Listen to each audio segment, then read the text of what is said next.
भगवान गौतम बुद्ध ने पूरी दुनिया को प्रेम का संदेश दिया कि प्रेम से आप पूरी दुनिया को जीत सकते हैं। बुद्ध कहते हैं प्रेम से घृणा को जीता जा सकता है।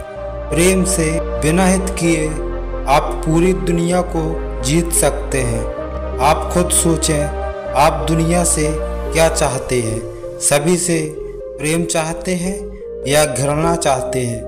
लेकिन हम सभी प्रेम के भाव को समझ नहीं पाते और सब विपरीत हो जाता है।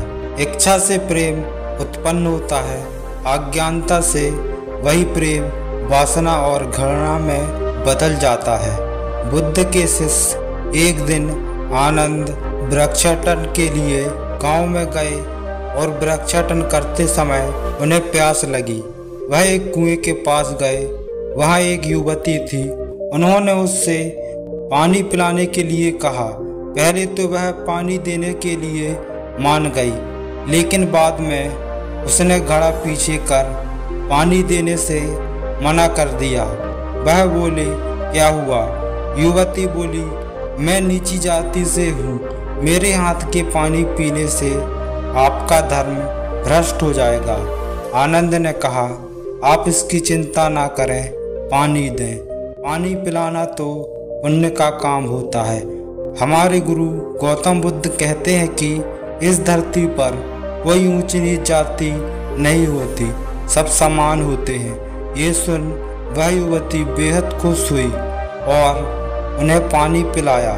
उसके बाद वह युवती वहाँ से चली गई। वह रास्ते में आनंद के बारे में ही सोचती रही। उसे उनकी सोच बेहद पसंद आई। आनंद देखने में भी सुंदर थे।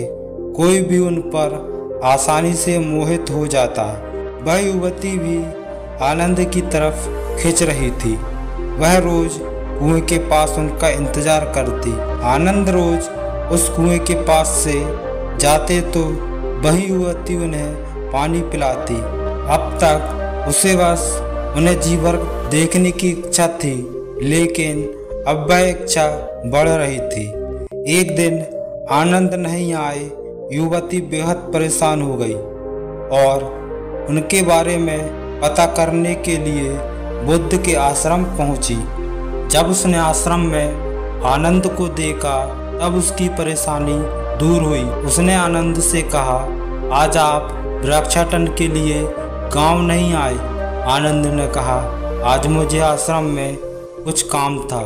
युवती ने कहा, आप जाति का भेदभाव नहीं करते, क्या आप मेरे घर खाने के लिए आएंगे? आनंद ने कहा, ये मैं बुद्ध से पूछकर बताऊंगा। उनकी अनुमति मिल गई तो मैं अवश्य आऊंगा। ये सुन युवती खुश हो गई और वहां से चली गई। उसे उस दिन पूरी रात नींद नहीं आई। उसे लगता था कि आनंद भी उसे प्रेम करते थे, इसलिए तो उसके घर खाने पर आ रहे हैं। अगले दिन आनंद बुद्ध से अनुमति लेकर उस युवती के घर गए। युवती ने उनके लिए अलग अलग तरह के भोजन बनाए। उन्होंने उसे ग्रहण किया। उसके बाद युवती ने आनंद से कहा, अगर आप ऊंची नीची जाति का भेदभाव नहीं करते हैं तो क्या आपसे मैं आपके मन की बात कर सकती हूँ?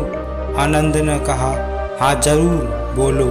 युवती ने कहा, मैं आपसे प्रेम करने लगी हूँ, शादी करना चाहती हूँ, क्या आप मुझसे शादी करेंगे?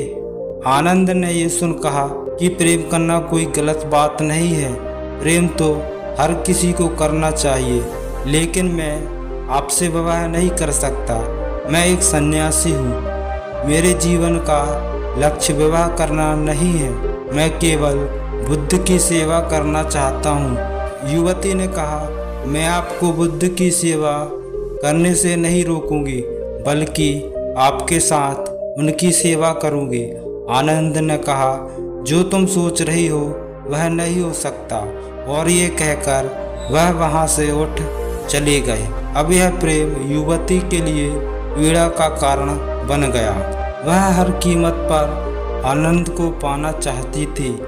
जब यह बात युवती की माँ को पता चली तो उसने उसको वहाँ से बाहर निकालने के लिए एक उपाय सोचा।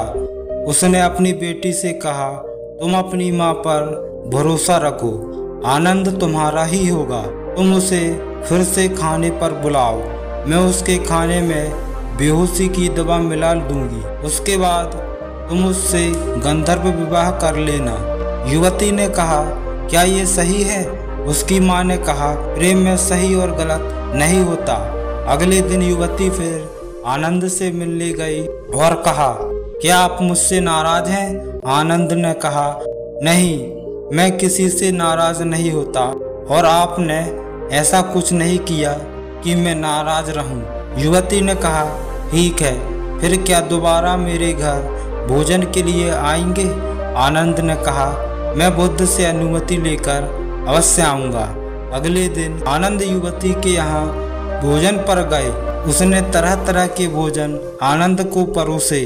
उसमें से एक में बेहोशी की दवाई मिलाई गई हुई थी। आनंद उसे खाते ही बेहोश हो गए। युवती की माता ने कहा, जाओ, अब तुम गंधर्व विवाह कर लो। युवती ने कहा, मुझे ये ठीक नहीं लग रहा। युवती की माँ कहती है, सही गलत सोचोगी तो आनंद कभी नहीं मिलेगा। युवती अंदर गई और तैयार होकर बाहर आई। जैसे ही वह वरमाला लेकर आनंद के पास गई, उतने में आनंद की बेहोशी टूट गई और युवती को अपने समीप वरमाला के साथ देखा। युवती भी आनंद को इस तरह देख घबरा गई।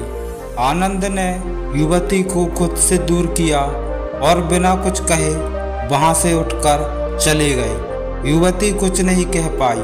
उसने अपनी माँ से कहा कि आपके कारण आनंद मुझसे दूर हो गए। मैं खुद को पापी समझ रही हूँ। मुझे ऐसा नहीं करना चाहिए था। मैंने बहुत बड़ा पाप किया है। अब तक वो मेरे हाथ से पानी तो पीते थे, लेकिन अब तो वो मेरा चेहरा तक नहीं देखेंगे। वह पूरी रात इसी पीड़ा में रही और सोचती रही, दुख मनाती रही। अगले दिन सुबह होते ही वह बुद्ध के आश्रम पहुंच गई और बुद्ध से कहा कि मुझसे बहुत बड़ा पाप हो गया है, आप मुझे उस पाप की सजा दें। बुद्ध मुस्कुराकर बोले, मुझे आनंद ने तुम्हारे बारे में बताया। तुमने कोई पाप नहीं किया है, तुमने तो प्रेम किया है।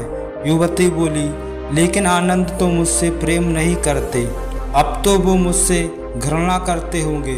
बुद्ध ने कहा, आनंद तुमसे घृणा नहीं करता, वह किसी से घृणा नहीं करता, वह तो बस प्रेम करता है और वह तुमसे प्रेम करता है, वह सबसे प्रेम करता है। तुमने अभी प्रेम के वास्तविकता को अभी समझा ही नहीं है। जो प्रेम करुणा लाए, आसपास शांति लाए, इसके विपरीत जो प्रेम क्रोध लालच क्रूरता को लेकर आए, स्वतंत्रता का हनन करे, मन में पीड़ा और अशांति लेकर आए, गलत काम कराए, इसे प्रेम नहीं कहते, उसे वासना कहते हैं। आनंद में आज भी शांति है, वह आज भी आनंदित है।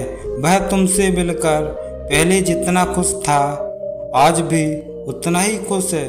वह तुमसे जितना प्रेम पहले करता था, आज भी उतना ही करता है। उसके मन में कोई पीड़ा नहीं है, उसका प्रेम वास्तविक है। इसके विपरीत तुम खुद को देखो, जिसे तुम प्रेम कह रही हो, क्या तुम्हें सच में वास्तविक प्रेम है? क्या तुम आनंदित हो? क्या तुम्हारे मन में शांति है? क्या तुम्हारे प्रेम ने तुमसे कोई गलत काम नहीं कराया? पहले तुम कितनी खुश थी, आज देखो तुम कितनी पीड़ा में हो। तब तुम कैसे कह सकती हो कि तुम प्रेम करती हो? वह युवती गौतम बुद्ध के चरणों में गिरकर बोली, मुझे क्षमा करें, आप सही कहते हैं, मैं प्रेम को समझ ही नहीं पाई। आप मुझे भी अपने संग में शामिल कर लें, मैं भी वास्तविक प्रेम को जानना चाहती हूँ।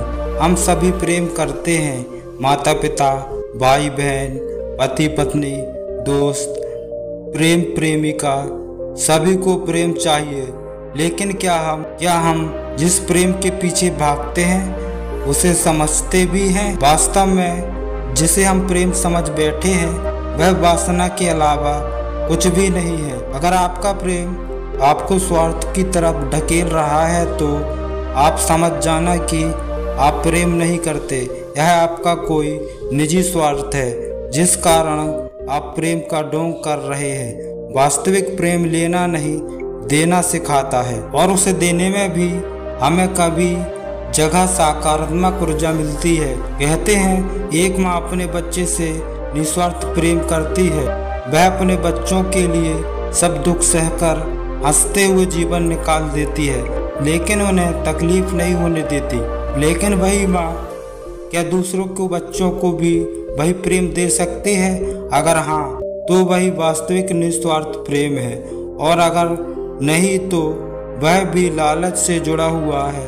उसे वास्तविक प्रेम नहीं कह सकते। वास्तविक जागृत से पूर्ण प्रेम में लालच, स्वार्थ, वासना के लिए कोई जगह नहीं होती।